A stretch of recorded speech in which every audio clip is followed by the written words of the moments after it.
हलवद शहर के लोग वर्षों से कई छोटी बड़ी समस्याओं से जूझ रहे हैं। हालांकि इस मामले में कई ज्ञापन दिए गए हैं, लेकिन आज तक हलवद नगर पालिका द्वारा इनमें से किसी को भी गंभीरता से नहीं लिया गया। प्रस्ताव में कहा गया कि मैनहोल की ढक्कनों की मरम्मत की जाए, स्ट्रीट लाइटों की मरम्मत कराई जाए, हलवद में मुख्य बाजार और सोसाइटी क्षेत्र की सड़कों की मरम्मत की जाए, मुख्य सड़क पर भरने वाले बारिश के पानी का नियमित निपटान किया जाए, सड़क की सफाई करवाई जाए। हलवद में आरबान और शांत समा शरणेश्वर महादेव मंदिर से सटे सामांसर झील के तट पर करोड़ों रुपए की लागत से रिवर फ्रंट का निर्माण कराया गया था, किंतु तुरंत बाद रिवर फ्रंट का तटबंध टूट गया। विजिलेंस द्वारा मरम्मत व निरीक्षण भी किया गया। मिट्टी, रेत, कंक्रीट, सीमेंट के सैंपल लिए गए। जांच कहां तक पहुंची, इसकी रिपोर्ट हलवद की जनता को बताई जाए। આજ રોજ આમ આદમી પાર્ટી અને સાથે કોંગ્રેસને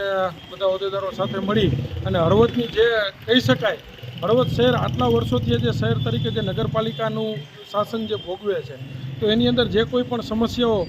છે, મેઇન સમસ્યાઓ જેવી કે ગટરના જે કોઈ પણ ઢાંકણાઓ હોય એ તૂટી જતા હોય છે અને તાત્કાલિક ધોરણે એમને રિપેર કરવામાં નથી આવતા, જેથી કરી ખુલ્લા ઢાંકણાઓ હોય છે એની અંદર માણસોને પડી જવાથી મોટા અકસ્માત થવાના ભય રહેતા હોય છે। તો ખાસ કરી આવા કોઈ તૂટેલા ઢાંકણાઓની ત્વરિત ધોરણે નવા નાખવામાં આવે અને જ્યાં પણ ગટર ભરાઈ ગઈ હોય તો તાત્કાલિક ધોરણે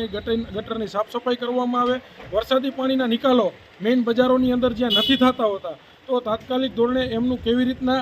વરસાદી પાણીના નિકાલ થાય છે, યોગ્ય નિકાલ થાય અને જે કોઈ